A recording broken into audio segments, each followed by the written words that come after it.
வணக்கம் நண்பர்களே, welcome to my channel. இன்றைக்கி நம்ம என்ன பதிவு பார்க்க போகிறோம் அப்படின்னா, ரம்ஜான் பண்டிகையோட வரலாறு. வாங்க பார்க்கலாம். ரம்ஜான் பண்டிகை எப்படி உருவானது அப்படின்னு சொல்லி சுவாரஸ்யமான வரலாறு இந்த பதிவில் பார்க்கலாம். பொதுவாகவே ரம்ஜான் பண்டிகை இஸ்லாமியர் பண்டிகையாக இருக்குது.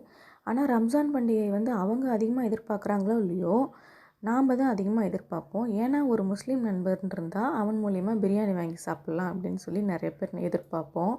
சரி வாங்க நண்பர்களே, இந்த பண்டிகை எப்படி உருவானுச்சு, இந்த பண்டிகையோட வரலாறு என்னன்னு சொல்லி பார்க்கலாம்.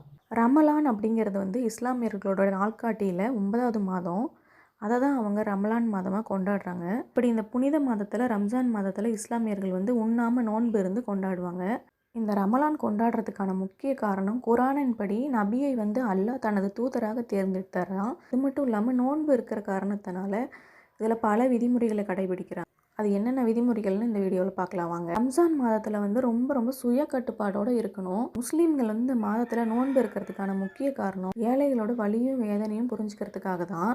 அதாவது ரம்ஜான் மாதத்தில் நோன்பு இருக்கிறதுனால உலகத்தில் வாழக்கூடிய ஏழைகளோட வலி வேதனைகள் உணரப்படுது.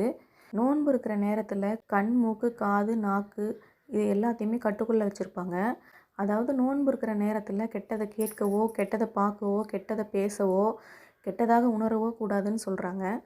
அது மட்டும் இல்லாமல் இந்த மாதத்தில் இஸ்லாமியர்கள் அவர்களுடைய கெட்ட பழக்கத்தை எல்லாத்தையுமே கைவிட்டுருவாங்களாம். இந்த புனித மாதத்தில் விரதம் இருக்கிறதுனால பாவங்கள் தீயில எரிக்கப்படுதுன்னு நம்புகிறாங்க.